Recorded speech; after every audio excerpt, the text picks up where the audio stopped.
The Boy Who Cried Wolf. Aesop's Fables. Illustrated by Kate Daubney. There was once a shepherd boy called George who tended his sheep on the hilly slopes just outside of his town. He worked all day by himself and often got lonely and bored with just his flock for company. George tried to find ways to keep himself busy. He got the sheep to jump over a fence and counted them one by one, but this just made him sleepy. He even gave them funny hairstyles, but the sheep weren't impressed. Bah! Each morning, George would move the sheep from field to field so that they could graze on the green grass. But it was boring to watch them eat all day long. He was fed up with rescuing the silly sheep from hedges and ditches. So one day, after spending all morning trying to catch a naughty ewe, George came up with an idea. He left his flock alone and rushed down the slopes towards the town as fast as his legs could carry him. He pretended to be in a panic and shouted, "A wolf is attacking my sheep!" The townspeople jumped up and ran with George back to his flock. They soon realized that there was no wolf and returned to the town grumbling.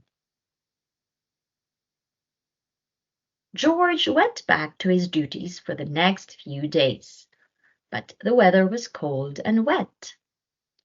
He didn't enjoy being out in the rain at all and started to think about trying his trick again.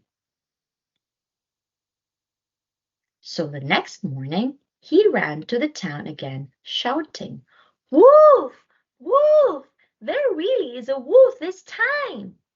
He burst into the courtroom and ran up to the judge. "You must come and help me rescue the sheep, otherwise I will lose my flock." Again, the townspeople came rushing to help him. But when they saw there was no wolf, just like the first time, they were very upset.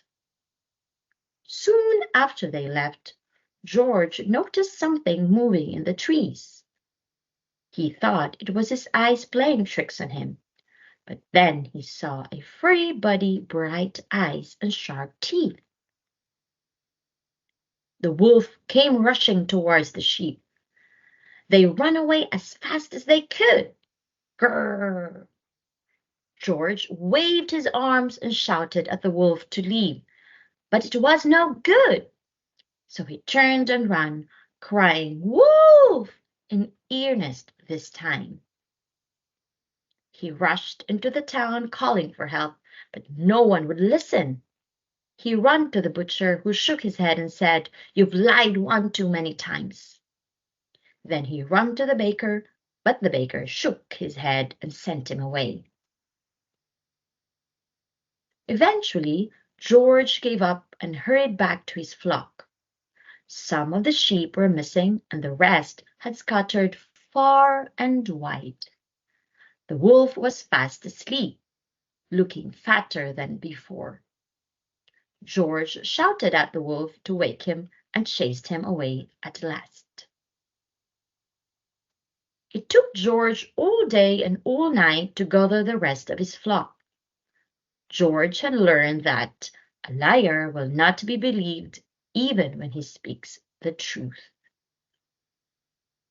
The end.